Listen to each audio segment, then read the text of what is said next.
Fachada do STF. A imagem descortina-se para as laterais. Imagem interna do plenário. Direto do plenário, voltamos a apresentar. Estamos de volta, portanto, já com imagens do plenário do Supremo Tribunal Federal, sessão da tarde desta quarta-feira, ao vivo, direto do plenário.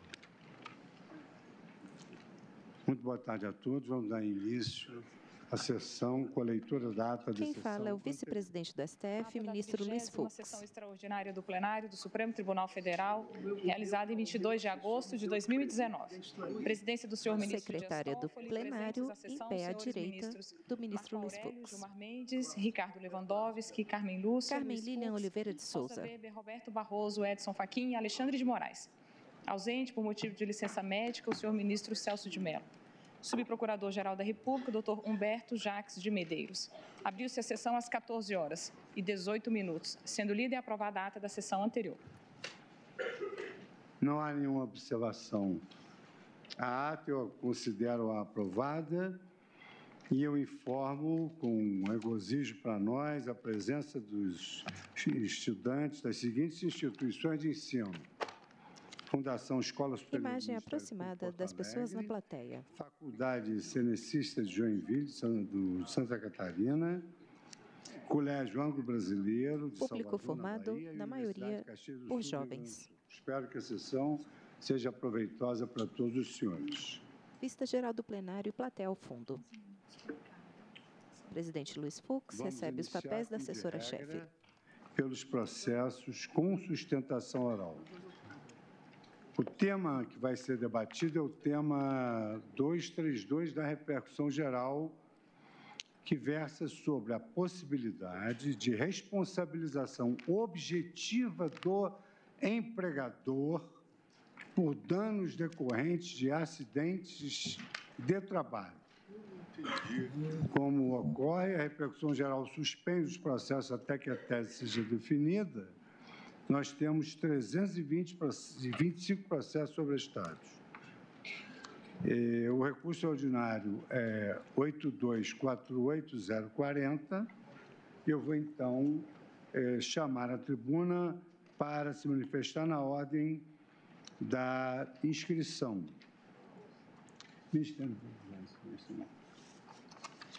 Então, eu chamo o recurso ordinário 828.040, da procedência do Distrito Federal. O relator é o ministro Alexandre de Moraes. Falará, em primeiro lugar, pela parte recorrente, pelo tempo de 15 minutos regimentais, doutor José Alberto Couto Maciel, que já pode assumir a tribuna, antes, assim, da relatoria do ministro Alexandre de Moraes. Então, concedo a palavra à Sua Excelência, o relator, doutor... Concedo a palavra à Sua Excelência, o relator ministro Alexandre de Moraes. Boa tarde, presidente. Ministra Carmen, ministra Rosa, ministro, doutora Raquel. Aqui, presidente, recurso extraordinário. Ministro Alexandre de Moraes, sentado à direita, na ponta da mesa, em formato de U invertido. Empregador por danos decorrentes de acidentes de trabalho. O acórdão recorrido reconheceu a responsabilidade civil objetiva do empregador, nos termos do Código Civil, por acidente de trabalho, com base na teoria do risco. A parte alega ofensa aos artigos 5º, inciso 2, 10, 27 e artigo 7º, 37 e artigo 7º, 28 da Constituição, afirmando que foram deferidas indenizações por danos materiais e moral nos autos, inexistindo a condição legal para tal, pois não agiu a recorrente em conduta dolosa ou culposa para a provocação da moléstia da parte recorrida, e não ocorrendo, portanto, ofensa à dignidade da pessoa humana e não havendo nexo de causalidade entre o assalto a carro forte. O caso concreto se trata de um roubo a carro forte. Após o tiroteio, ocorreu o tiroteio e um dos seguranças, um dos servidores da empresa de carro forte teve, em virtude do tiroteio, teve sequelas psíquicas. Não foi atingido, mas teve sequelas psíquicas. A recorrida Em contra-razões, o recorrente alega que o artigo 7º caput da Constituição permite a extensão para determinadas hipóteses da responsabilidade civil subjetiva para objetiva. O tribunal, como Vossa Excelência já adiantou, reconheceu a repercussão geral, é o tema 932, que discute, abre aspas, possibilidade de responsabilização objetiva do empregador por danos decorrentes de acidentes de trabalho. É o relatório. Feito o relatório, então, eu passo a palavra ao doutor José Alberto Couto Maciel para a sua sustentação. Senhor presidente. O advogado está em pé à tribuna, de frente para o presidente e para os demais ministros. Senhores ministros, senhora procuradora-geral. É interessante, senhor presidente, que o tema 932 expressa o seguinte: indenização por acidente do trabalho, responsabilidade objetiva do empregador, aplicabilidade na Justiça do Trabalho. Eu creio que talvez tenha que haver um reparo nesse tema, porque a responsabilidade objetiva na Justiça do Trabalho já existe e decorre do próprio artigo 7º, 28 da Constituição. Diz o artigo 7º, 28, seguro contra acidente do trabalho a cargo do empregador, sem excluir a indenização que está obrigado quando ocorrer em dolo ou culpa. Vejam, Vossas Excelências, que o legislador, o constituinte, ele foi muito claro nesse sentido, quando ele concede o risco objetivo e subjetivo no mesmo item. Né? Porque o seguro contra acidente do trabalho é o risco objetivo da empresa, porque quem paga o seguro é a empresa através da Previdência Social. Então, o empregado, o trabalhador, ele tem todo o sistema de saúde, toda a cobertura com relação a doenças, dentro do risco objetivo, independentemente do acidente de trabalho ser de uma empresa ou de outra, ou como ser. Enquanto que, havendo risco subjetivo, tem mais a indenização por dano moral, material ou existencial. De forma que eu acredito, senhor presidente, que já existe o dano objetivo na Justiça do Trabalho. E vem esse artigo 7º, 28, dentro... Sustentação oral, advogado José Alberto Couto Maciel. É uma matéria, é um artigo que regulamenta constitucionalmente o direito do trabalho. É interessante verificar que o que a Justiça do Trabalho trouxe agora foi a inserção do artigo 229, parágrafo único do Código Civil, para trazer novamente um outro risco objetivo, um bis in idem, no caso, para o empregador com relação à não existência do dano subjetivo. E, senhor presidente, eu lembro que fiz parte da comissão da CLT, quando o ministro Susequim, de presidente, dizia com muita propriedade que a proteção demasiada desprotege. Ele dava até o exemplo da mulher, né? Dizia, não vamos protegê-la demais, porque senão ninguém contrata. Né? E, na verdade, o que acontece com relação a essa proteção é que o risco objetivo passa a ser trazido pela Justiça do Trabalho após anos e anos entendendo que só se aplicava o artigo 7º.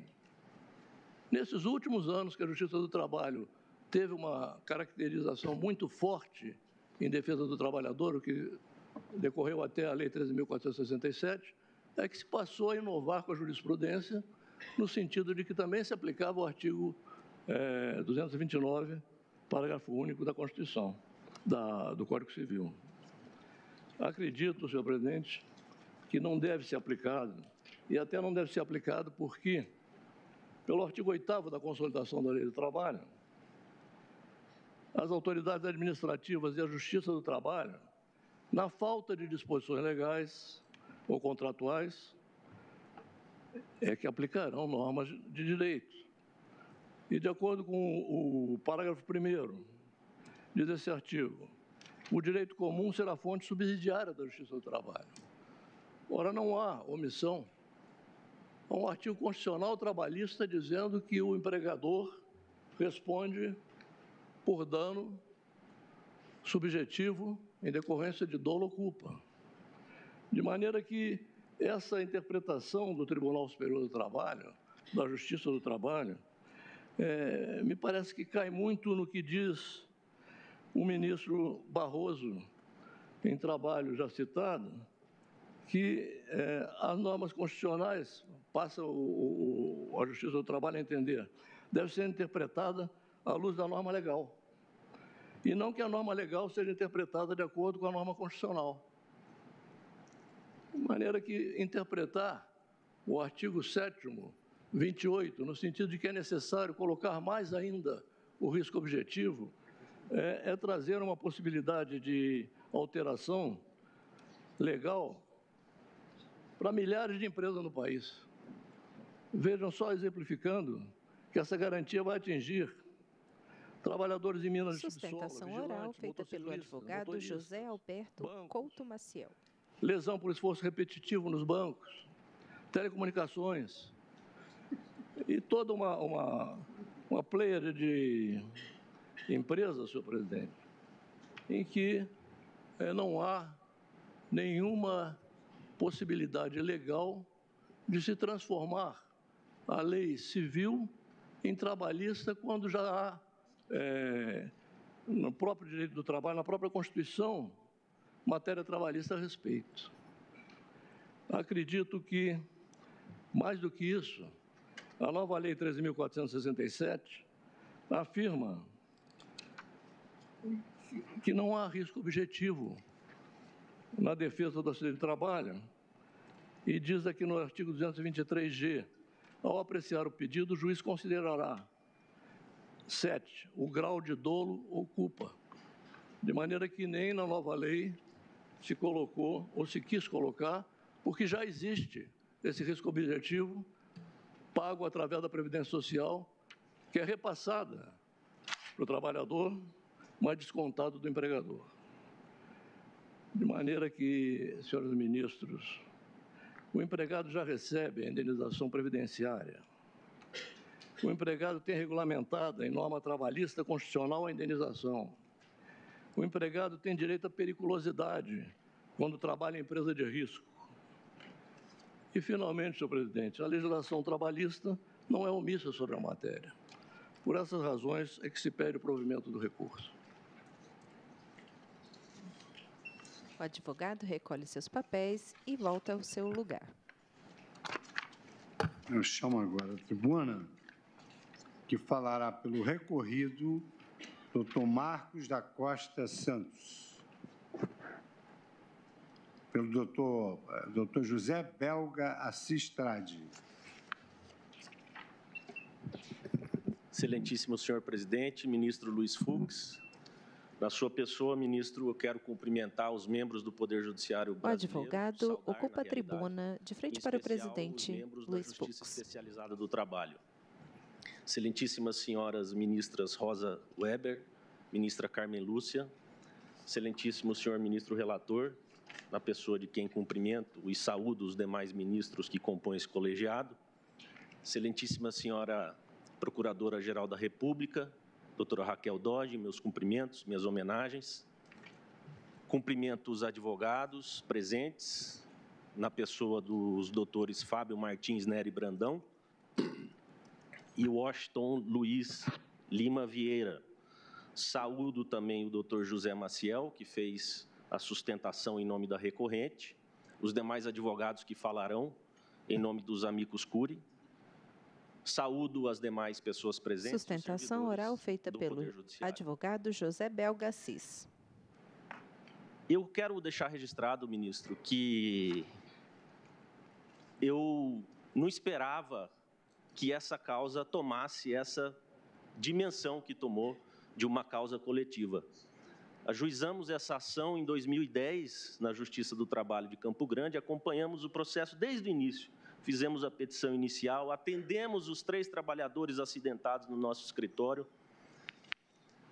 percorremos as 3 instâncias da Justiça do Trabalho que reconheceram o direito desse trabalhador, que reconheceram a responsabilidade objetiva, de maneira que eu registro aqui a minha gratidão aos deuses do destino por me colocar hoje na tribuna do plenário do Supremo Tribunal Federal. Preliminarmente, senhores ministros, embora a questão de fundo seja da maior relevância, mas estou aqui me desincumbindo do encargo e do ônus que recai sobre o recorrido, que é o dever de fiscalizar o recurso e os requisitos de admissibilidade do recurso da parte contrária. E, embora essa questão tenha sido colocada com uma roupagem diversa no âmbito das contrarrazões, ministro Fachin, alegamos que o recurso não seria admissível porque, na realidade, a ofensa à Constituição, se houvesse, no caso concreto, essa ofensa seria reflexa, mas analisando metodicamente o recurso extraordinário interposto pela parte recorrente, nós observamos que falta ao recurso extraordinário o requisito indispensável do pré-questionamento. O que ocorre? A sentença julgou procedente o pedido e não fez a análise da conformidade constitucional do artigo 927, parágrafo único do Código Civil com a Constituição. Limitou-se a dizer que a responsabilidade era objetiva porque o artigo 927, parágrafo único do Código Civil assim dispunha, e assim dispõe. O Tribunal Regional do Trabalho, no exame do recurso ordinário da reclamada, também enveredou nesse sentido, não fez a análise da conformidade constitucional do dispositivo do Código Civil com o artigo 7º da Constituição Federal. Embora tenha mencionado como mera referência um acórdão do Tribunal Superior do Trabalho, e na ementa desse acórdão do Tribunal Superior do Trabalho fez-se menção à constitucionalidade do artigo 927 do Código Civil. Mas, interposto o recurso de revista pela reclamada, ora recorrente, o Tribunal Regional, no exame da admissibilidade, negou o seguimento ao recurso de revista. Foi interposto na sequência um agravo de instrumento e esse agravo foi negado por razões outras, por razões processuais, foi negado pelo Tribunal Superior do Trabalho, que não fez, em absoluto, não fez a análise da conformidade constitucional do artigo 927, parágrafo único, com o artigo 7º da Constituição. É claro, a questão é da maior relevância, a questão de fundo é da maior relevância, inúmeras pessoas, centenas de pessoas aguardam o pronunciamento dessa Corte acerca do alcance da responsabilidade no âmbito das relações de trabalho, mas, na nossa concepção, há o óbice intransponível do cabimento do recurso extraordinário por falta de pré-questionamento e por incidência da súmula 356 do Supremo Tribunal Federal. Ministro Alexandre Moraes, Vossa Excelência vai enfrentar no curso do voto todas essas questões. Então, Vossa Senhoria pode prosseguir, doutor. No que diz respeito à questão de fundo, senhores ministros, o que está em discussão aqui é se o artigo 7º da Constituição Federal teria atuado de forma a limitar os direitos dos trabalhadores ao estabelecer, aspas, são direitos dos trabalhadores urbanos e rurais, além de outros que visem a melhoria de sua condição social. Inciso 28º, seguro contra acidentes de trabalho a cargo do empregador, sem excluir a indenização a que este está obrigado quando incorrer em dolo ou culpa. O que acontece? O que ocorre nesse caso dos autos? Está claro pelo dispositivo constitucional que o legislador constituinte quis garantir aos trabalhadores não só o direito ao recebimento do seguro contra acidente de trabalho, como também a indenização, quando houver nexo de causalidade entre o acidente e o dano sofrido pelo empregado. Em hipótese alguma, até porque o artigo 7º, o caput do artigo 7º, veio a consagrar o princípio segundo o qual a legislação ordinária ou outros diplomas normativos poderiam, e como de fato estão fazendo, poderiam ampliar os direitos estabelecidos exemplificativamente ali no artigo 7º. Então, data máxima vênia, e discordando do colega que antecedeu na tribuna, o seguro contra acidente de trabalho não contempla qualquer tipo de indenização a cargo do empregador. E não contempla por quê? Porque, vejam, Vossas Excelências, o paradoxo. Vamos imaginar aqui o caso de Brumadinho, que eu menciono aqui, senhor ministro Luiz Roberto Barroso, sem qualquer intenção de fazer demagogia, mas porque se trata de um acidente de grandes dimensões e que ainda está na memória de todos nós.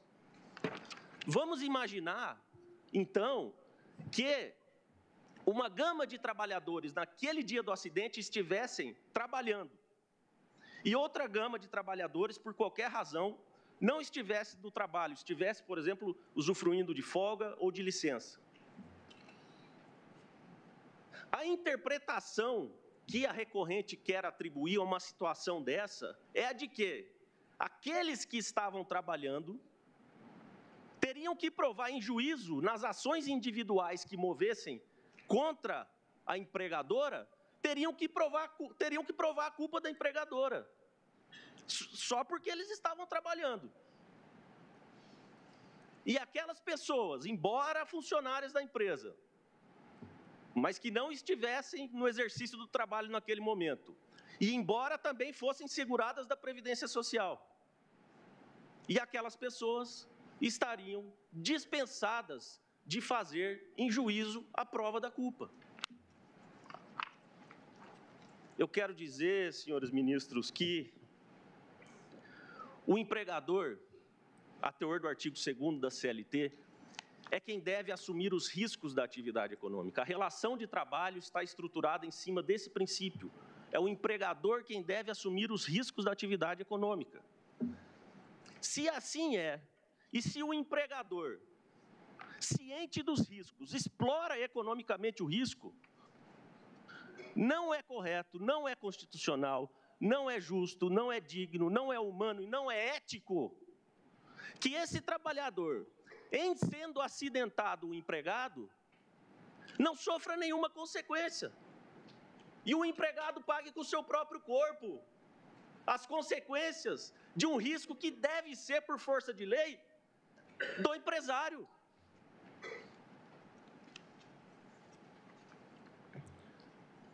De maneira, senhores ministros, que eu quero aqui louvar o parecer judicioso da Procuradoria-Geral da República. Eu quero lembrar também que a ministra Rosa Weber, no âmbito do Tribunal Superior do Trabalho, proferiu um voto magnífico, tratando a fundo da questão debatida no presente recurso. Eu quero dizer também que a constitucionalidade do artigo 927, parágrafo único do Código Sustentação Civil, oral feita pelo advogado de defesa José Belga Cis. Instâncias do Poder Judiciário há mais de uma década, principalmente a partir da vigência do Código Civil de 2002, o Superior Tribunal de Justiça, antes mesmo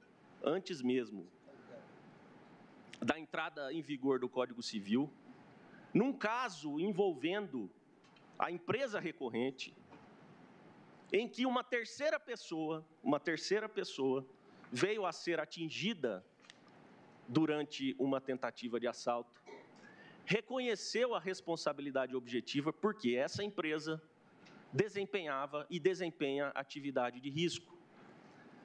De maneira que reconhecer a responsabilidade objetiva para terceiras pessoas e não reconhecer a responsabilidade objetiva para os empregados, numa relação que, eu repito, está estruturada em cima do princípio segundo o qual é o empresário quem assume os riscos da atividade econômica, não é justo, não é constitucional que as relações de trabalho fiquem ao desabrigo dessa modalidade de responsabilidade.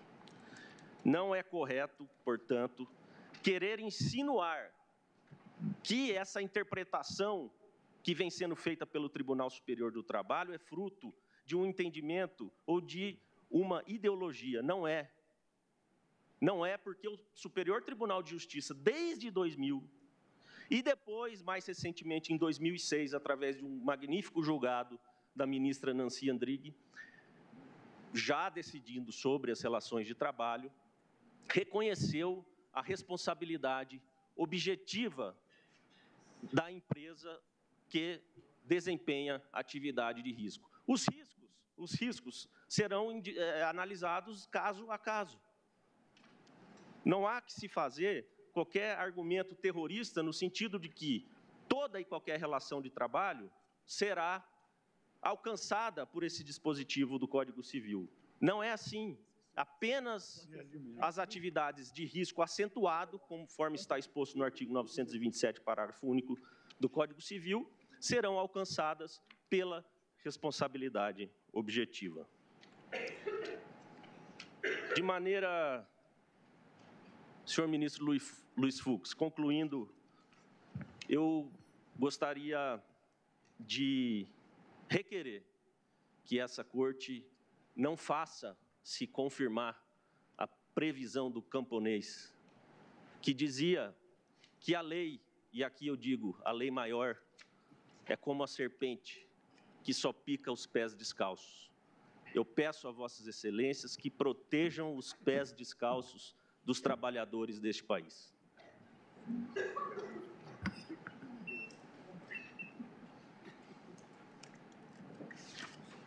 Eu agora convido para assumir a tribuna e o tempo é dobrado e dividido por 3. Então, são 10 minutos para cada amiticúria. Então, falará pelo amicus curiae JSL SA, doutor Estevão Malleia, 10 minutos. Depois falará pela Confederação Nacional da Indústria, doutora Fernanda Mendes Barbosa, e pela ordem de inscrição, por último, falará pela Confederação Nacional dos Transportes, doutor Sérgio Antônio Ferreira Vitor. Foi isso mesmo que se combinou? Então, com a palavra, doutor Estevão Malleia.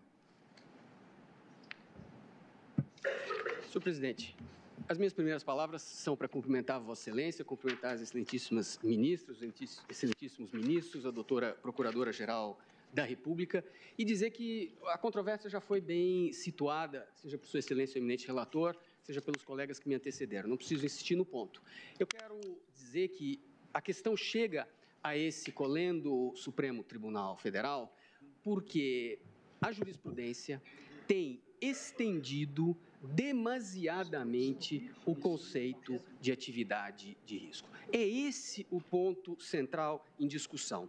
Eu não vou cansá-los com a citação de muitos precedentes. A minha principal preocupação hoje é ser breve, mas eu não deixarei de mencionar alguns casos para ilustrar esse meu argumento. Egrégio Tribunal da 14ª Região considerou ser de risco e, portanto, aplicou a responsabilidade objetiva à picada de aranha sofrida por um vigilante de uma propriedade rural. O colendo Tribunal Superior do Trabalho, por sua 7ª turma, considerou de risco e, portanto, aplicou a responsabilidade objetiva ao caso de um trabalhador que sofreu um acidente, um jockey, que sofreu um acidente com o seu cavalo. E diz o venerando acórdão, e agora a transcrição é literal, senhor presidente, correto referido posicionamento, pois que quem lida com animais está submetido a uma probabilidade muito maior de sofrer danos cuja causa está na própria imprevisibilidade do comportamento. Ainda do colendo do Tribunal Superior do Trabalho, senhor presidente, há um acórdão da Egrégia, primeira turma, que afirma a mesma responsabilidade objetiva de um jogador de futebol. Já o Egrégio Tribunal de São Paulo afirma a responsabilidade objetiva de uma empregada doméstica que foi mordida por um cão. E o Egrégio Tribunal da 11ª Região afirma a responsabilidade objetiva em favor de uma auxiliar de cozinha que desenvolveu hérnia de disco, embora o mesmo venerando acórdão, diga que a patologia é degenerativa. Mas, senhor presidente, eu creio que o ponto culminante foi atingido por um venerando acórdão do Tribunal da 4ª Região, que diz textualmente, eu vou pedir licença e um pouquinho de paciência para a leitura dessa passagem. Acidente de trânsito, responsabilidade objetiva. A prestação de serviço que demanda o deslocamento em ruas e estradas com veículo motorizado, ainda que apenas como parte da atividade, implica risco diferenciado. Consequência, responsabilidade objetiva. Diante desses acórdãos, senhor presidente, eminentes julgadores, eu me pergunto, quem é que, em primeiro lugar, não se desloca em algum momento da sua atividade com um veículo motorizado? Ou seja, no fundo, toda e qualquer atividade seria de risco. Mas eu vou além.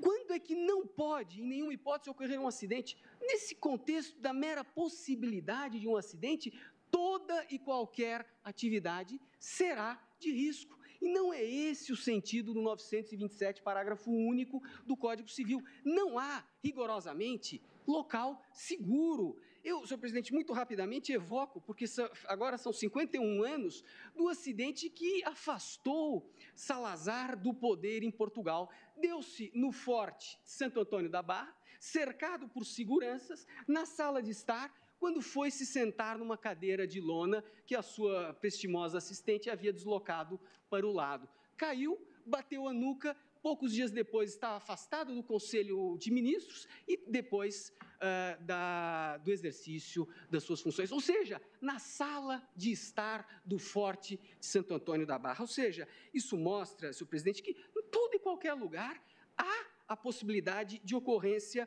de um evento. Mas o ponto central é que essa mera percepção subjetiva que está subjacente a esses acórdãos, achar que a picada de aranha é risco, achar que o deslocamento de veículo é risco, achar que a mordida do cão é risco, essa percepção subjetiva não basta e não é suficiente. Muitas são as pessoas que têm medo de voar de avião.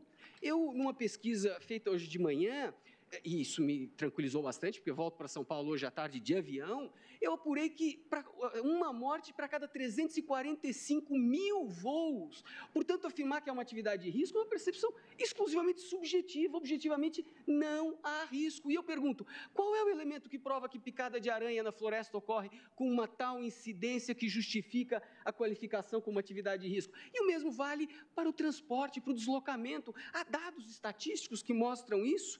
Não há. E o que se vê, senhor presidente, é que há uma potencialização da responsabilidade objetiva. O meu ilustre colega, que me antecedeu e que com tanto brilhantismo sustentou a causa dos trabalhadores, mencionou o conceito de empregador do artigo 2º da CLT, aquele que, assumindo os riscos da atividade econômica, admite, assalaria e dirige a prestação pessoal do serviço. Ora, se esse risco fosse o risco do parágrafo único do 927, todo e qualquer empregador responderia sempre objetivamente, porque está na própria definição legal de empregador.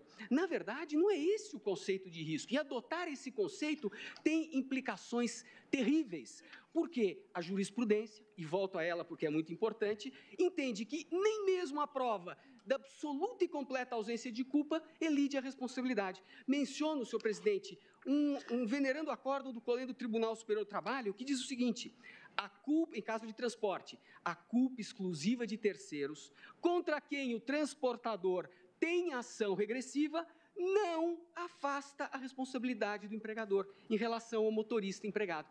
Vejam só a que ponto se chegou, e por isso é que eu falei em potencialização.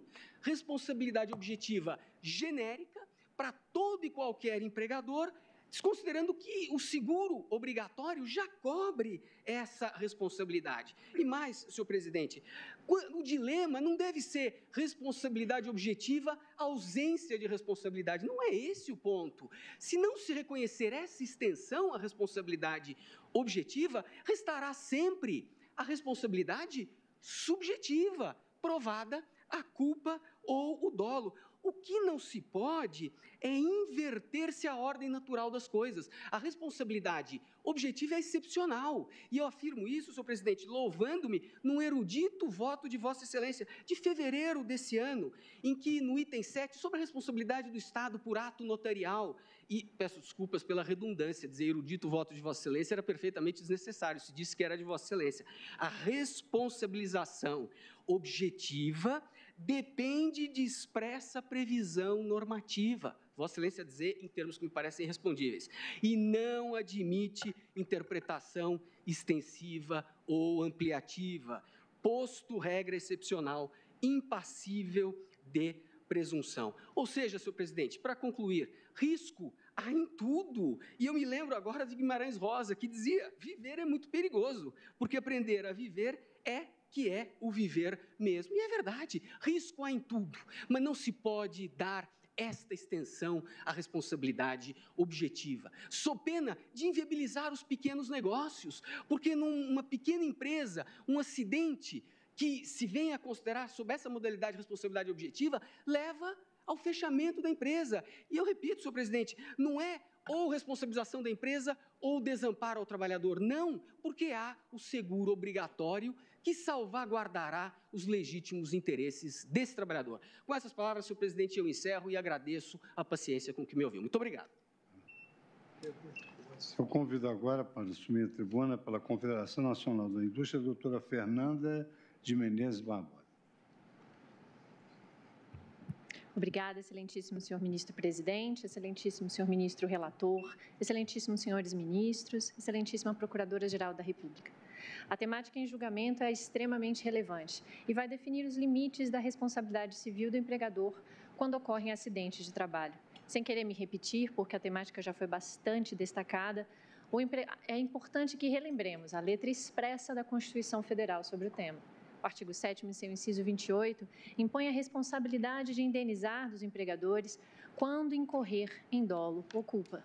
Logo, é importante que ponderemos que há aqui uma opção clara do Constituinte. Sustentação oral feita pela advogada Fernanda de Menezes Barbosa, pela Confederação Nacional da Indústria. Um patamar mínimo a ser ampliado. Na verdade, trata-se de uma condicionante expressa. A Carta, quando quis estabelecer parâmetros mínimos, pisos e patamares, o fez com expressões inequívocas, como pelo menos, no mínimo, no próprio artigo 7º, quando menciona a remuneração de horas extraordinárias, quando menciona a remuneração de 1/3 de férias ou quando trata ainda do aviso prévio proporcional. Logo, essa condicionante é sim uma opção do Constituinte e ela possui fundamento. A relação de emprego possui diversas peculiaridades, muitas das quais já foram descritas dessa tribuna. É uma relação absolutamente regulada, submetida a uma série de princípios específicos que se não aplicam a demais esferas do direito. É uma relação que presume-se continuada, que exige um amplo cabedal de comportamentos obrigatórios por parte do empregador e um dever de fiscalização de seus empregados constante. Para além desse cabedal normativo, existe ainda um amplo rol infralegal de normas regulamentadoras, com destaque para aquelas com foco na saúde e segurança do trabalho. Daí depreende-se, senhores ministros, o destacamento da responsabilidade civil do empregador em acidente do trabalho. Um reforço a essa especialidade do tema e as aplicações de regras de natureza trabalhista, a opção do Constituinte derivado reformador em deslocar a competência para análise dessas ações à Justiça do Trabalho. Não poderia, senhores ministros, o caráter fomentador do artigo 7º ter o condão de afastar a aplicação imediata de um de seus próprios incisos, especialmente se isso resultar na aplicação e na importação de uma norma de direito civil.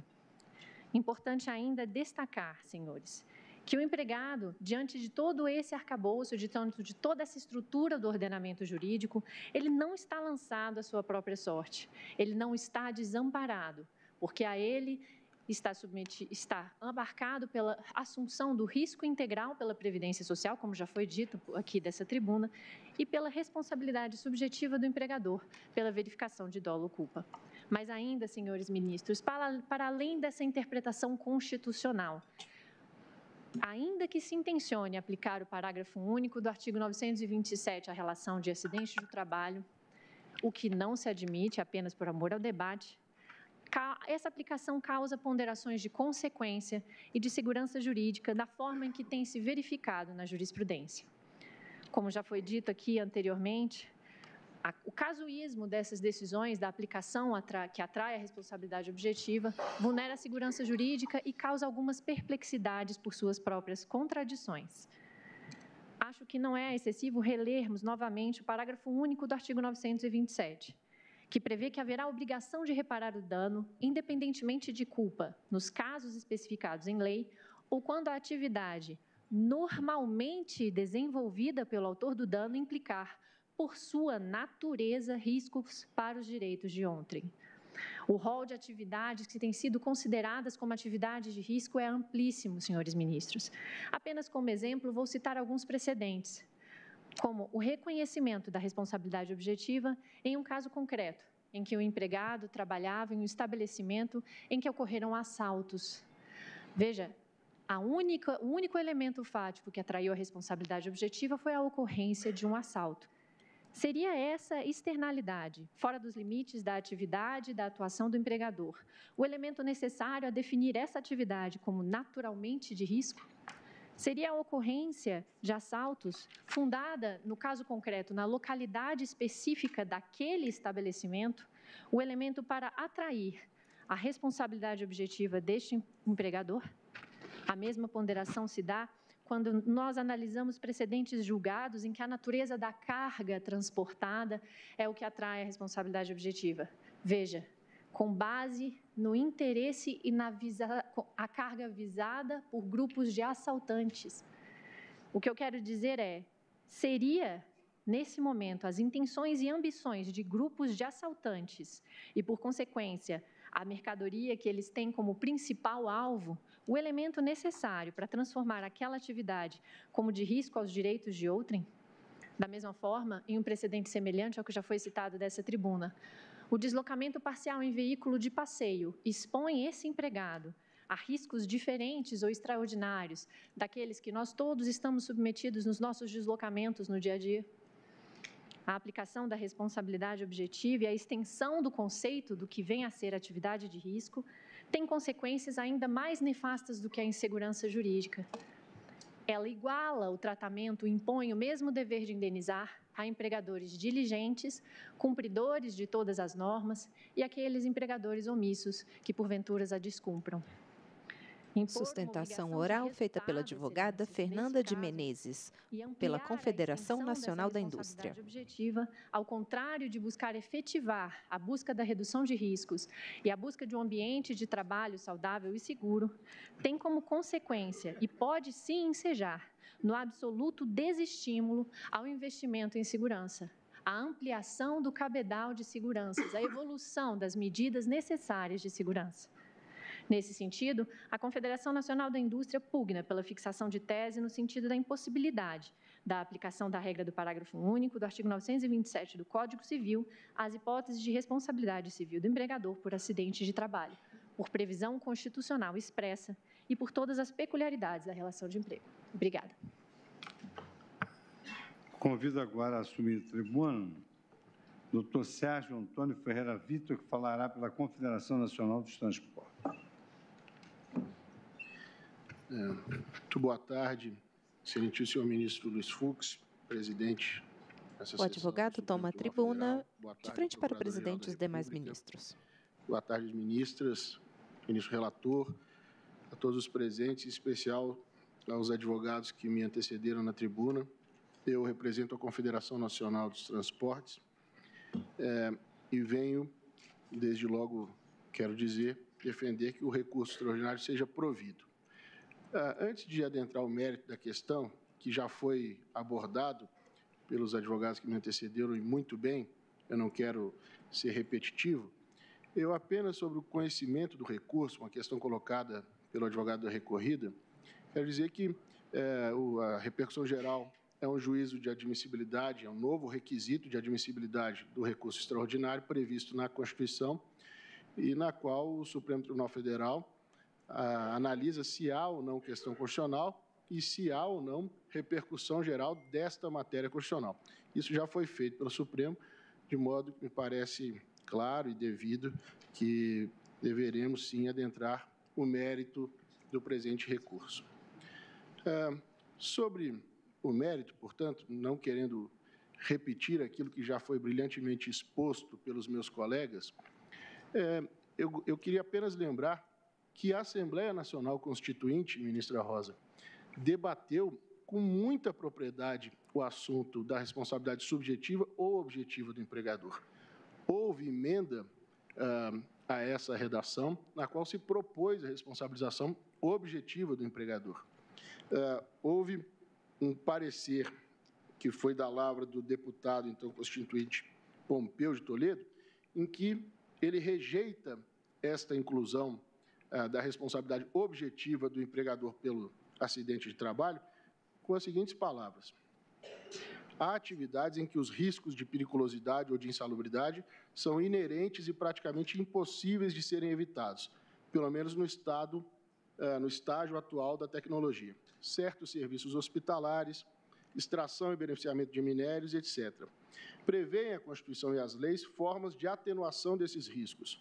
Punir, entretanto, o empregador pelo exercício dessas atividades, que são essenciais à coletividade, nos parece ser medida um tanto temerária.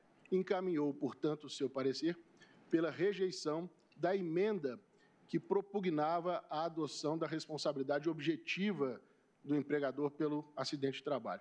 Isso ficou expressamente rejeitado na Assembleia Nacional Constituinte. O ministro Barroso, na sua obra sobre interpretação e aplicação, diz, assim como o ministro Celso de Mello, também em votos muito bonitos, proferidos aqui no plenário, que a interpretação histórica é importante, sobretudo quando temos constituições relativamente recentes, como é o nosso caso. Claro que ela não é absolutamente determinante, mas é importante, e por isso eu trouxe ao conhecimento da Casa, que certamente já o sabia, que o assunto foi debatido e a responsabilidade objetiva foi rejeitada pela Assembleia Nacional Constituinte. Mas, como disse o professor e advogado Zé Alberto Couto Maciel, não é que ela tenha sido absolutamente rejeitada, porque o inciso 28 do artigo 7º escolhe uma modalidade, sim, de responsabilidade objetiva ao criar o seguro por sustentação oral feita pelo advogado Sérgio Antônio Ferreira, pela Confederação Nacional dos Transportes. E aqui, ministro Fachin, eu tive uma experiência pessoal há cerca de 10 anos atrás, também trabalhando para a Confederação Nacional do Transporte, quando fiz parte do Conselho Nacional de Previdência Social, ministro Gilmar, acho que já disse isso a Vossa Excelência uma vez. Lá debatia-se um fator de cálculo para o pagamento do seguro de acidente de trabalho, chamado FAP, Fator Acidentário de Prevenção. E assim, no primeiro momento, escolhiam-se, analisavam-se quais atividades tinham maior ou menor risco. Àquela altura, já não sei se é assim hoje, mas àquela altura, cerca de 10 anos atrás, as duas atividades com maior índice de acidentalidade eram o transporte de cargas e a construção civil. Portanto, essas atividades deveriam suportar o seguro, o sistemático de seguridade social, que cuida dos acidentes de trabalho, pagando com índice maior. Portanto, hoje esses índices são de 1%, 2% ou 3% em cima do nível de acidente. E, dentro de uma mesma faixa, portanto, dentro da construção civil, que oferece um nível maior, que apresenta um nível maior de acidentalidade, havia as empresas que adotam sistemática de diminuição dos riscos e, portanto, diminuição de acidentes, que são bonificadas com um cálculo que lhes é mais vantajoso e, portanto, assim contribuem mais do que outras atividades que oferecem menos risco, mas contribuem menos que empresas do mesmo setor que evitam em menor quantidade os riscos. Portanto, o que eu quero dizer com isso, ministra Carmen Lúcia? Há uma responsabilidade objetiva do empregador num sistema que foi escolhido pela nossa Constituição, que é de seguridade social, um sistema amplo, complexo e que vem sendo aprimorado. O FAP, o Fator Acidentário de Prevenção, só foi aplicado a partir de 2010, apesar de ter sido criado em lei em 2003. Portanto, veja, não é um sistema que está parado, não é um sistema que ignora a problemática dos acidentes de trabalho, mas é um sistema complexo de seguridade social que muitos países não têm o nível de sofisticação do nosso e que provê bons resultados, inclusive punindo empresas que não fazem o seu dever de casa e evitam os acidentes e bonificando, por outro lado, aquelas que exercem o seu bom papel social e evitam, em grande medida, os acidentes de trabalho. No entanto, nem todos são evitáveis. Como disse o professor Malê, e acidentes acontecem. A Constituição, no entanto, nesse caso, diz que a responsabilidade do empregador é subjetiva quando incorrer em dolo ou culpa. Ou seja, sempre que incorrer em dolo ou culpa, o empregador deverá ser responsabilizado subjetivamente. E, a contrário senso, por óbvio, se não incorrer em dolo ou culpa, ele não poderá ser responsabilizado nessa modalidade. Evidente, me parece, que o Código Civil, artigo 927, parágrafo único, não trata dessa matéria. Não é que ele seja inconstitucional, ele simplesmente não tem aplicabilidade nas relações de trabalho. Esse é o meu ponto de vista.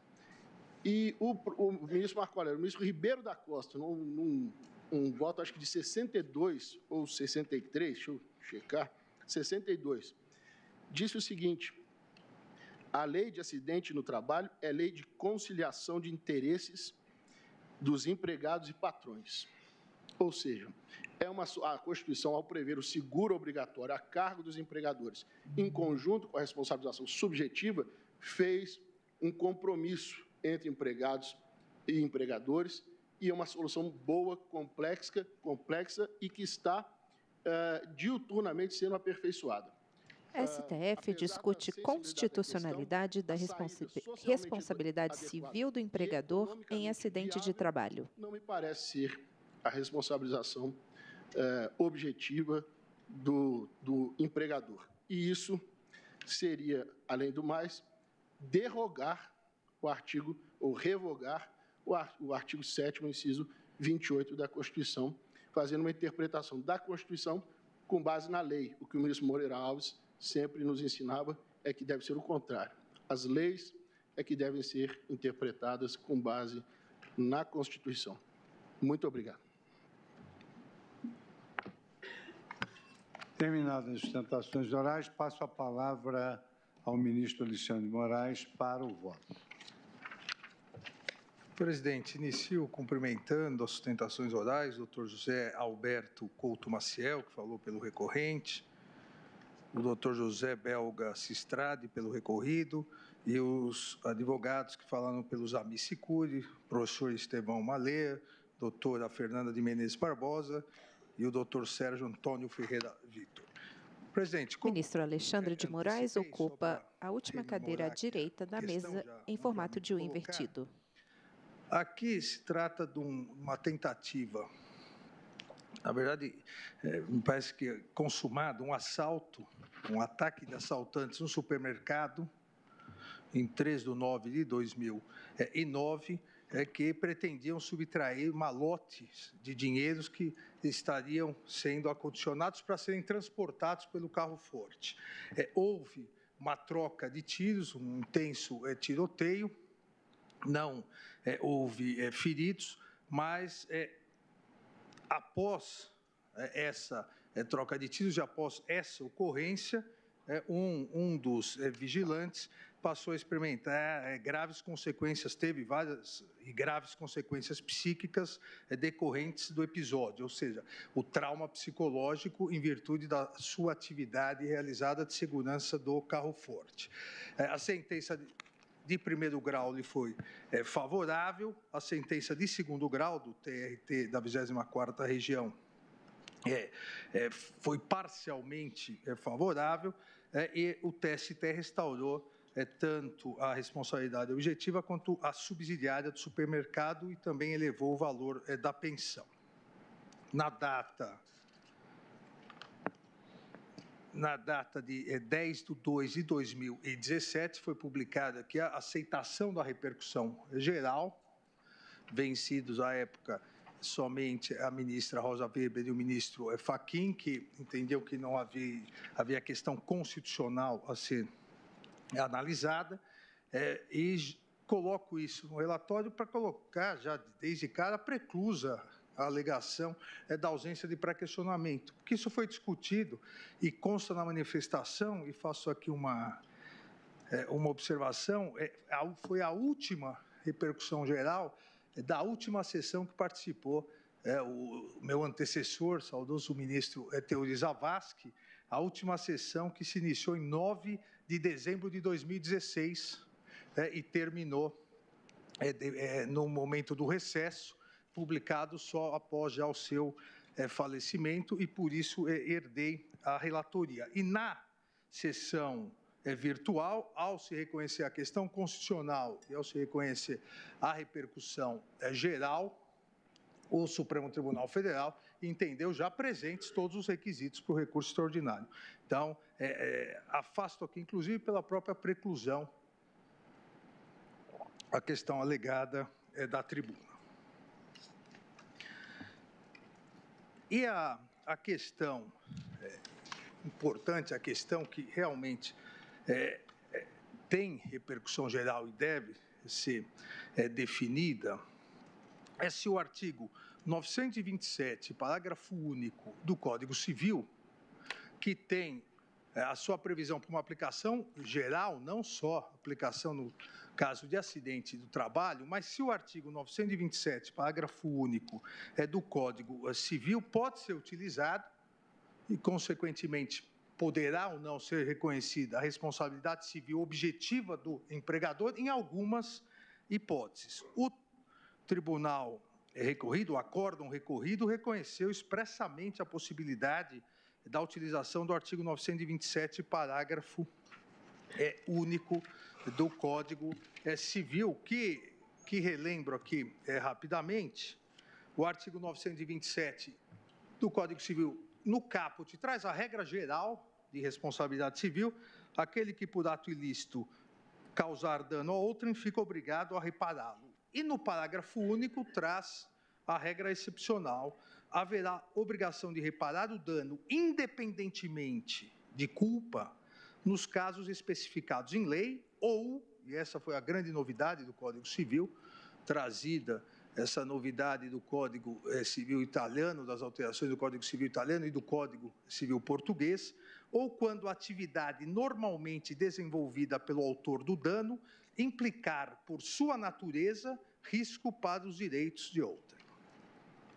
STF discute constitucionalidade da responsabilidade civil do empregador em acidente de trabalho. O artigo 927, parágrafo único do Código Civil, é compatível com o artigo 7º, inciso 28 da Constituição, ao permitir hipótese de responsabilização objetiva do empregador por danos decorrentes de acidentes do trabalho, nos casos especificados em lei ou quando a atividade normalmente desenvolvida pelo autor implicar por sua natureza riscos, outros riscos extraordinários, riscos especiais. Da tribuna, nós... Quem vota é o ministro Alexandre de Moraes.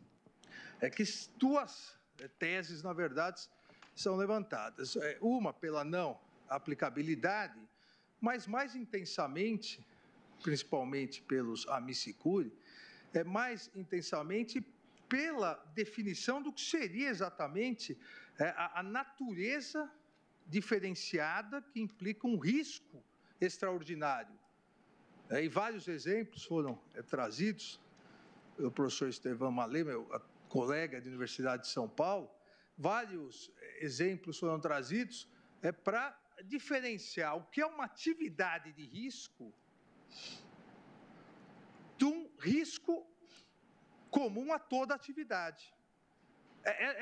Essa questão, e vou tratar no final, inclusive na proposta de tese, é muito importante. O que é efetivamente uma atividade de risco ou o que é um risco comum para toda atividade? Por exemplo, foi citado o transporte de um lado para o outro, picada de cobras, de aranha, água-vivas no mar, ou seja, o que é um risco geral a todos.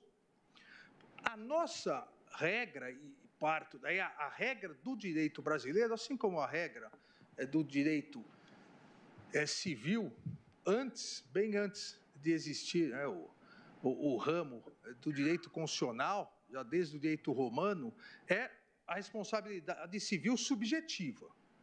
Então, a regra é a responsabilidade civil subjetiva, a regra do Código Civil, artigo 185, 186 e o artigo 927 caput, a regra também é a chamada responsabilidade aquiliana, exige dolo ou culpa, mas, paulatinamente, os ordenamentos jurídicos foram se desenvolvendo no sentido de, sempre excepcionalmente, sem afastar a regra da necessidade da comprovação do dano, do nexo causal e da culpa ou dolo, mas os ordenamentos jurídicos do mundo e no Brasil foram estabelecendo algumas hipóteses de responsabilidade objetiva, em virtude das inúmeras injustiças ocorridas e da impossibilidade de se responsabilizar, e mais,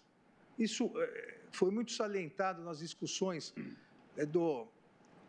do não editado, mas discutido Código de Obrigações de 1965, o professor Caio Mário, e depois também o professor Miguel Reale, que foi um dos incentivadores da norma que depois foi adotada no Código Civil, no atual Código Civil, não para penalizar o eventual responsável pelo dano. A responsabilidade objetiva não surgiu como algo sancionatório para se punir, para se responsabilizar, não. Surgiu como algo para se fazer justiça às vítimas.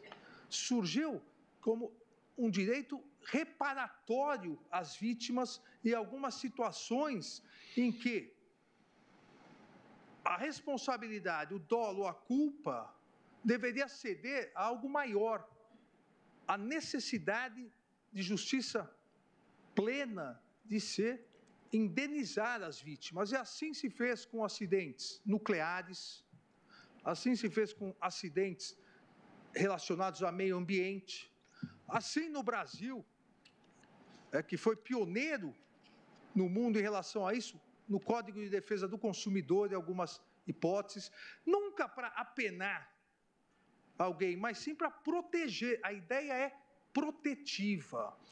Entendo que isso é muito importante, a necessidade de se verificar que a evolução para hipóteses excepcionais de responsabilidade objetiva, que a ideia principal é protetiva, porque se encaixa exatamente na hipótese que nós estamos tratando. Não se quer penalizar alguém, mas sim acabar ou afastar uma proteção extremamente falha que existe em algumas hipóteses pela necessidade até então existente da comprovação de dolo ou culpa.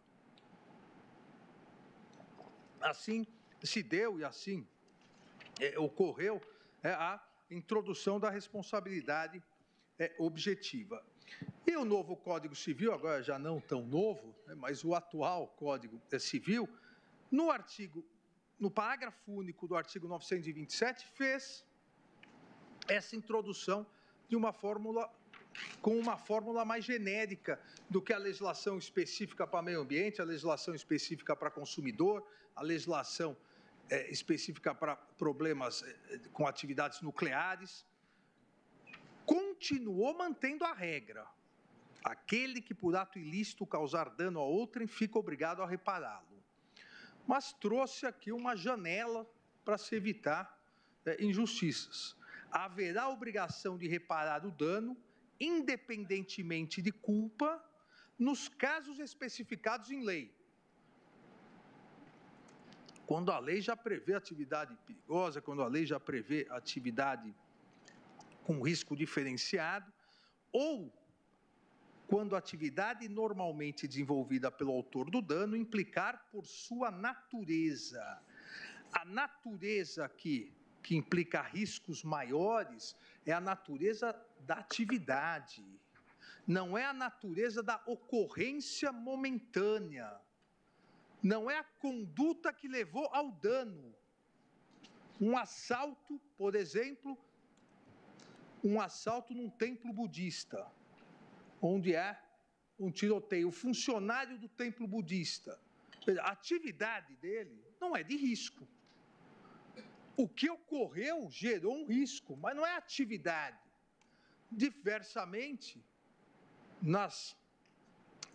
diversamente, já antecipo aqui, diversamente aquele que anda armado de colete à prova de bala dentro de um carro forte e tem o dever de transportar valores. A sua atividade, o risco é inerente à sua atividade. Ah, mas ele que escolheu a atividade. Sim, mas a atividade é de risco. A atividade aqui traz o risco.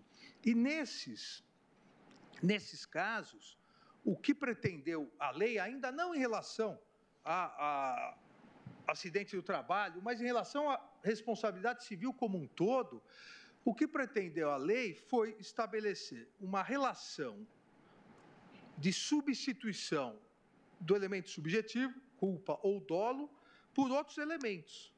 Atividade que gere uma situação de risco especial, ou seja, determinada atividade gera um risco especial, um risco fora do comum, um risco inerente à própria atividade, independentemente do que venha a ocorrer.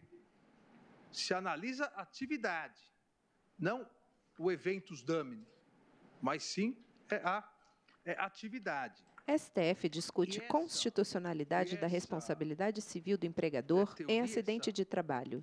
Quem vota é o ministro relator Alexandre de Moraes. De risco representou, no parágrafo único do artigo 927, representou um dos grandes avanços em relação ao nosso regime anterior de responsabilidade civil.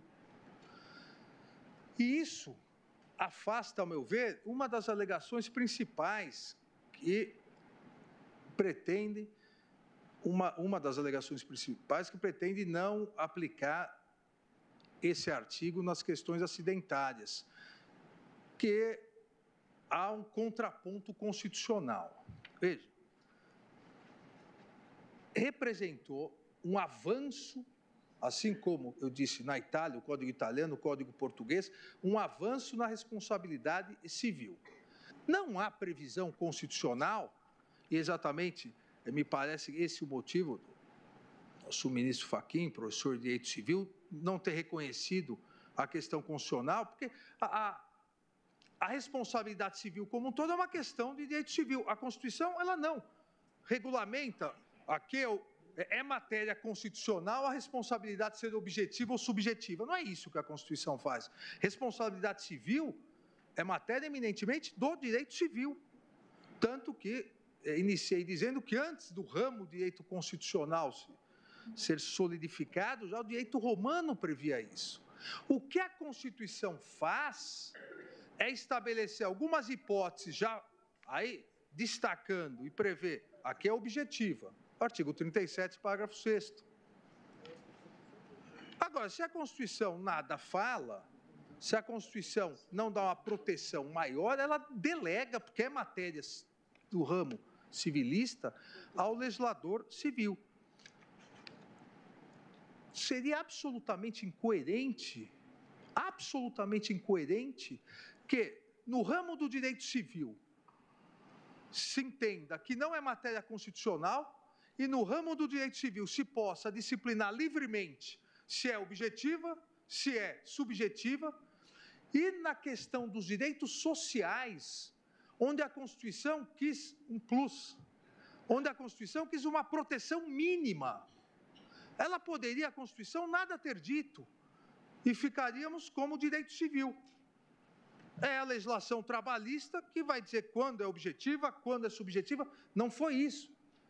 No caso do direito do trabalho, o legislador constituinte já quis o mínimo não o máximo, quis o mínimo. Olha, de toda a responsabilidade civil, que é matéria do direito civil, no caso do Estado, está aqui, responsabilidade objetiva. No caso dos trabalhadores, eram empregados até a emenda 45, depois se mudou a terminologia para trabalhadores. No caso dos trabalhadores, vamos evoluir. Além, para que não haja nenhuma discussão, além do seguro contra acidentes de trabalho, e aí a questão previdenciária, que nada afeta a análise aqui, além da Seguridade Social, agora também é garantido, no mínimo, a indenização quando ocorrer dolo ou culpa. E por que digo que foi o mínimo e o artigo 7º, inciso 28, foi um avanço? Porque nós víamos de uma interpretação, inclusive por essa Corte, pelo Supremo Tribunal Federal, a súmula 229 da década de 60, em que se exigia, no caso de indenização acidentária, se exigia a não exclusão da indenização comum, do direito comum, só no caso de dolo ou culpa grave do empregador. Não havia uma tradição no direito brasileiro exigindo uma tradição, aqui consubstanciada na súmula 229, exigindo para que pudesse, no caso de acidentes do trabalho, existir indenização pelo direito civil, houvesse necessidade de comprovação de dolo ou culpa grave. A Constituição de 88, ela trouxe uma proteção maior, quis afastar, dar um recado claro em relação ao Código Civil de 16 e trouxe o mínimo, tanto que, além da incoerência que seria um rol taxativo, um teto, no caso dos trabalhadores, e em todas as outras relações civis, deixar à vontade o legislador, tanto isso não ocorre, e não ocorreu, a meu ver, que o caput do artigo 7º da Constituição, o caput do artigo 7º traz e deixa claramente exposto que é possível a legislação comum, a legislação ordinária, estipular outros direitos sociais que melhorem, que valorizem a vida do trabalhador. O rol do artigo 6º, assim como sabemos o rol do artigo 5º, o rol aqui do artigo 7º, o rol não é taxativo. E toda a história da evolução da responsabilidade civil paralela, acidentária, direito comum, demonstra que a Constituição quis garantir mais do que a legislação já garantia, nunca menos. E essa evolução ocorreu após a Constituição garantindo o mínimo, agora com o Código Civil. Até porque o Código Civil pode ser revogado. Só que a proteção mínima do trabalhador prevista no artigo 7º, 28, não poderá ser. Agora, não impede que a ele também se aplique, nas mesmas condições aplicáveis aos demais, essa previsão de responsabilidade objetiva. A regra, e aqui não se coloca, em nenhuma das peças e a discussão, não se coloca a inconstitucionalidade do artigo 197, parágrafo único, mas se coloca, por parte de alguns, a não aplicabilidade do artigo 197, parágrafo único, ao direito do trabalho, às ações, à questão de acidente do trabalho. Entendo que a regra prevista no inciso 28 do artigo 7º não estabelece uma limitação normativa absoluta, um teto no tocante à responsabilização civil, como se fosse, e aqui se inverteria toda a lógica protetiva dos direitos sociais, como se fosse verdadeiro direito do empregador uma limitação da sua responsabilidade pela Constituição. Ora, jamais estaria isso previsto no artigo 7º, no capítulo dos direitos sociais, no título 2 da Constituição, dos direitos e garantias fundamentais. Pelo contrário, o que a Constituição estabelece, entendo, é um verdadeiro piso protetivo indenizatório na hipótese de acidentes do trabalho. Esse piso protetivo em que, a partir da previsão constitucional, acabou a discussão, esse piso protetivo indenizatório que permite a acumulação do recebimento do seguro com a indenização dolosa ou culposa no mínimo. Menos do que isso, o trabalhador não terá. Mais do que isso, depende, como toda a disciplina da responsabilidade civil, ao legislador civil. Até porque, insisto, o caput do artigo 7º diz: são direitos sociais dos trabalhadores urbanos e rurais, além de outros que visem a melhoria de sua condição, e aí estabelece um rol exemplificativo. Aqui entendo, portanto, que é plenamente compatível a previsão legal do Código Civil, artigo 927, parágrafo único, com o artigo 7º, inciso 28. Até porque, e citei anteriormente, essa disciplina legal teve inspiração tanto na noção de estrutura social, em que se deveria levar os valores sociais conceituais para dentro do Código Civil, a teoria do professor Miguel Reale, quanto do professor Caio Mário da Silva Pereira, também na ideia de que não se trata da ampliação das hipóteses de responsabilidade objetiva, não se trata de punição, mas sim uma melhor efetividade na aplicação, no exercício dos direitos, e poderíamos aqui acrescentar direitos sociais. E, presidente, isso já vem sendo debatido, foi colocado na tribuna, debatido não só pela Justiça do Trabalho, pela Justiça Federal também, com vários enunciados.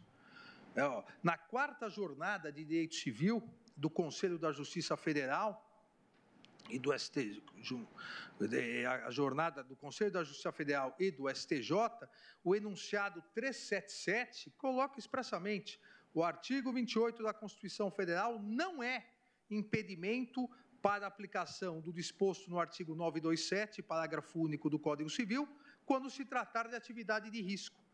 Da mesma maneira, o enunciado 446 da 5ª jornada de Direito Civil, também do Conselho da Justiça Federal e Superior Tribunal de Justiça, a responsabilidade civil prevista na 2ª parte do parágrafo único do artigo 927, deve levar em consideração não apenas a proteção da vítima e a atividade do ofensor, mas também a prevenção e o interesse da sociedade.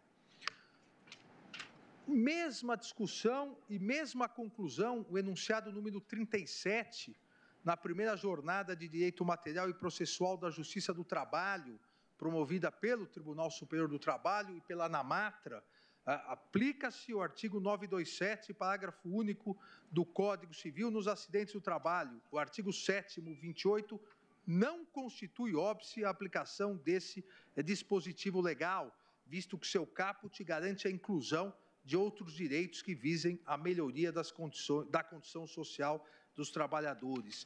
E cito no voto decisões do Tribunal Superior do Trabalho nesse mesmo sentido. Não há, então, nada excludente entre o artigo 7º e o Código Civil. E ainda no campo da interpretação do sistema normativo, seria absolutamente incoerente, porque acarretaria situações díspares, que na mesma situação, em relação ao seu trabalhador, a responsabilidade fosse subjetiva, em relação a terceiro fosse objetiva. Peguemos esse exemplo, o caso concreto. Se no caso concreto, em virtude do tiroteio, vamos dizer que houvesse ferimentos tanto no trabalhador quanto um transeunte que estivesse no supermercado, em relação ao transeunte, a responsabilidade seria objetiva pelo Código Civil.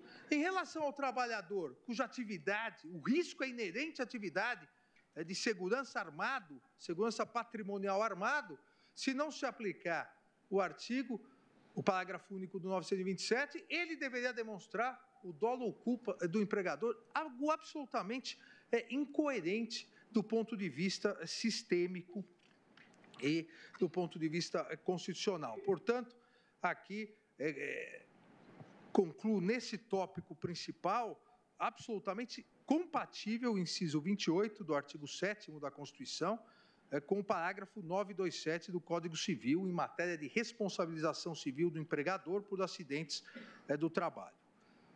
Logicamente, e aqui o último tópico para concluir, logicamente, não se pode permitir abusos. Esse é o risco de se aplicar a exceção como regra. O parágrafo único é exceção e traz os requisitos para a aplicação da exceção. O caput do 927 é a regra, seja no direito civil, seja no direito trabalhista, na questão da indenização por acidentes do trabalho. Não é qualquer risco, ou, na verdade, qualquer resultado danoso que pode ser considerado consequência de um risco ocorrido na atividade. Nós temos que ver se a atividade pressupõe o risco. E aqui me parece também a questão importante, além de fixar, além desse plenário fixar a compatibilidade do artigo 927, parágrafo único, com o inciso 28 do artigo 7º, fixar também que a excepcionalidade prevista no parágrafo único do artigo 927, prevê os casos especificados em lei, expressamente, e a necessidade, na segunda hipótese, para se afastar a regra subjetiva que a atividade da qual diretamente decorra o dano exponha aqueles trabalhadores a um risco diferenciado, a um risco especial, a um risco maior do que as pessoas comuns. Mas por que o risco dele é maior? Em virtude da sua atividade. Mas o que ocorreu na atividade não importa para a definição a priori dessa atividade de risco. A atividade já pressupõe um risco. Apenas, entendo, nesse caso, se justifica a substituição do elemento subjetivo, culpa ou dolo, pela responsabilidade objetiva. Do risco aqui, é a teoria do risco criado, também não é o risco integral. É a teoria do risco criado para essa substituição. E também isso não é novidade no ordenamento jurídico desde que o Código Civil foi editado. Tanto a Justiça do Trabalho quanto a Justiça Federal vem debatendo essa questão, vem delimitando pontos. Um caso ou outro, como foram citados, se há exageros, há necessidade de se corrigir, mas eu diria, em regra, isso garantiu uma maior proteção aos direitos sociais. Os enunciados em pauta, recurso extraordinário 828040. STF discute constitucionalidade da responsabilidade civil de empregador em acidente de trabalho. A responsabilidade fundada no risco da atividade, como prevista na segunda parte do parágrafo único do artigo 927, configura-se quando a atividade normalmente desenvolvida pelo autor do dano causar à pessoa determinada um ônus maior do que aos demais membros da coletividade. E o 448, a regra do artigo 927, parágrafo único, segunda parte do Código Civil, aplica-se sempre que a atividade normalmente desenvolvida, mesmo sem defeito e não essencialmente perigosa, induza, por sua natureza, risco especial e diferenciado aos direitos de outrem. Então, cito aqui também um emblemático acórdão cuja redatoria foi da ministra Nancy Andrighi, definindo que a natureza da atividade é que irá determinar sua maior propensão à ocorrência de acidentes e, consequentemente, a aplicação do parágrafo único do artigo 227. Ou seja, se nós trouxermos o que já amplamente debatido, principalmente aqui nesses enunciados, também para o âmbito dos trabalhadores, uma vez que, se é possível, a aplicação, que entendo que sim, do parágrafo único do artigo 927, é possível no caso de acidentes do trabalho, é compatível com o artigo 7º, inciso 28, da mesma forma, sua interpretação excepcional para a aplicação da responsabilidade objetiva deve ser feita da mesma maneira que se faz em relação aos demais casos. No caso concreto, a atividade exercida pelo recorrido já está enquadrada na CLT como atividade perigosa, artigo 193, inciso 2º. Então, obviamente, aqui não há nenhuma, ao meu ver, não há nenhuma dúvida de que o risco é inerente à atividade de segurança patrimonial armado de carro forte. Óbvio que isso gera um risco. Então, em relação ao caso concreto, eu voto pelo desprovimento do recurso extraordinário por essas razões. Em relação à tese, fica um pouquinho grande, mas eu já mandei para os colegas, eu proponho a seguinte tese: o artigo 927, parágrafo único do Código Civil é compatível com o artigo 7º, 28 da Constituição, sendo constitucional a responsabilização objetiva do empregador por danos decorrentes de acidentes de trabalho, nos casos especificados em lei ou quando a atividade normalmente desenvolvida, por sua natureza, apresentar risco especial, com potencialidade lesiva e implicar ao trabalhador ônus maior do que aos demais membros da coletividade. É o voto, senhor presidente. A tese nós vamos discutir depois do debate. Penso que pela importância da matéria... O ministro Marco Aurélio intervém, sentado à direita. 35 do regimento interno, e ter-se, antes da tomada dos votos, uma discussão, considerados os integrantes do tribunal. O que nos vem do Código Civil? Nos vem a regra referida pelo relator. Nos vem o artigo 927. Ministro Luiz Roberto Barroso conversa com o ministro Alexandre de Moraes, sentado a seu lado. Ninguém tem dúvida. Aquele que, por ato ilícito, artigos 186 e 187, que definem um ato ilícito, causar dano a outrem, fica obrigado a repará-lo. E tem-se aí o parágrafo único de abrangência realmente maior. Haverá a obrigação de reparar o dano independentemente de culpa nos casos especificados em lei. Aqui não se trata dessa situação jurídica de caso especificado em lei. Ou quando a atividade, o relator enquadra a situação nessa última cláusula, ou quando a atividade normalmente desenvolvida pelo autor do dano, ele é o autor do dano, há de qualquer forma de se cogitar de um ato comissivo, autor do dano, implicar por sua natureza risco para os direitos de outrem. Quem vota é o ministro Marco Aurélio. É possível aplicar subsidiariamente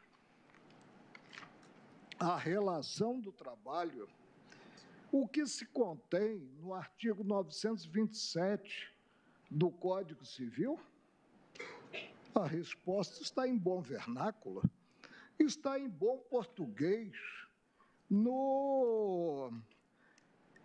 STF discute constitucionalidade da responsabilidade civil do empregador em acidente de trabalho. Garantias dos trabalhadores urbanos e rurais. O que prevê esse inciso? E não sei se o prêmio varia conforme o risco maior ou não na prestação do serviço. Seguro contra acidente de trabalho, a cargo de quem? Do prestador dos serviços? Não. A cargo do empregador. Aí se tem a exceção que gera o direito de ser indenizado, a obrigação de indenizar do trabalhador. Em que casos? em casos em que ocorra o elemento subjetivo dolo, intenção, portanto, ou o elemento subjetivo culpa, que decorre da imperícia, da negligência, conforme nós sabemos. Presidente, é possível, diante da clareza, e precisamos amar um pouco mais a lei das leis, que é a Constituição Federal, que está no ápice da pirâmide das normas jurídicas. É possível, diante da clareza do que se contém no inciso 28 do artigo 7º, específico quanto aos direitos dos trabalhadores urbanos e rurais, é possível cogitar-se de responsabilidade objetiva do tomador dos serviços? Talvez eu tenha, presidente, que retornar aos bancos da minha sempre querida Faculdade Nacional de Direito. Devemos meditar de duas uma. Ou interpretamos, como preconizou sempre o ministro Moreira Alves na cadeira de decano, ou interpretamos a norma legal ordinária à luz da Constituição Federal, ou emprestamos efeito ao preceito constitucional em detrimento da norma ordinária. Não há, considerado o princípio lógico racional terceiro excluído, outra situação a ser imaginada. E repito, presidente, o que eu dizia quando estava judicando na Justiça do Trabalho.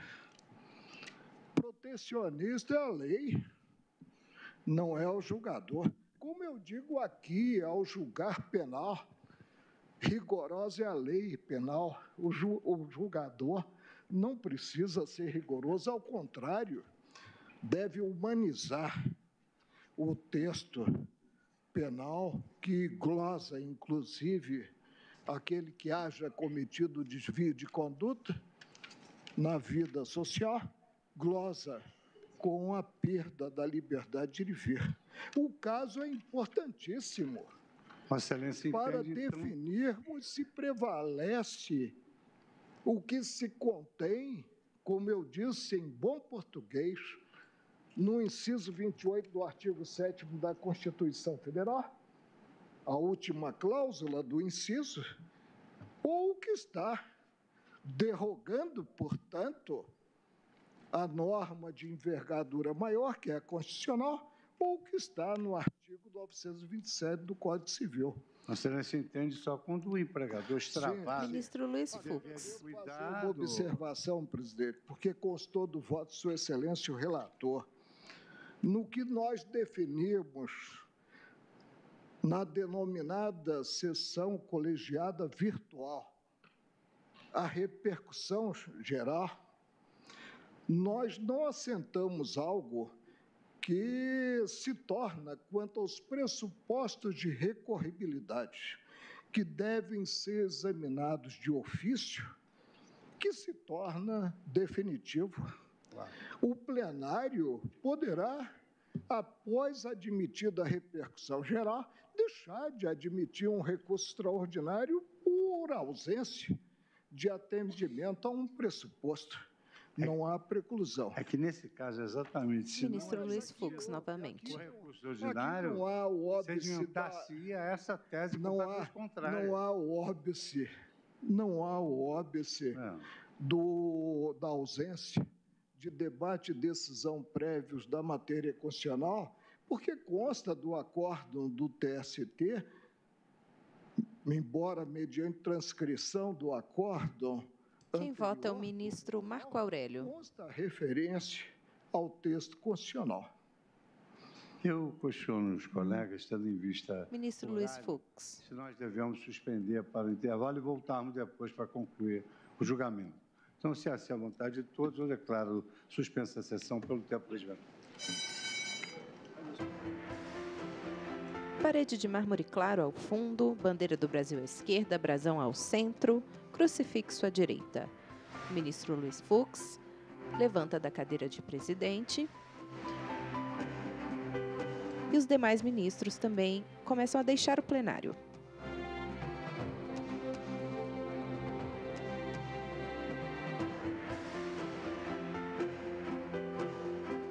Alguns ministros permanecem sentados em seus lugares.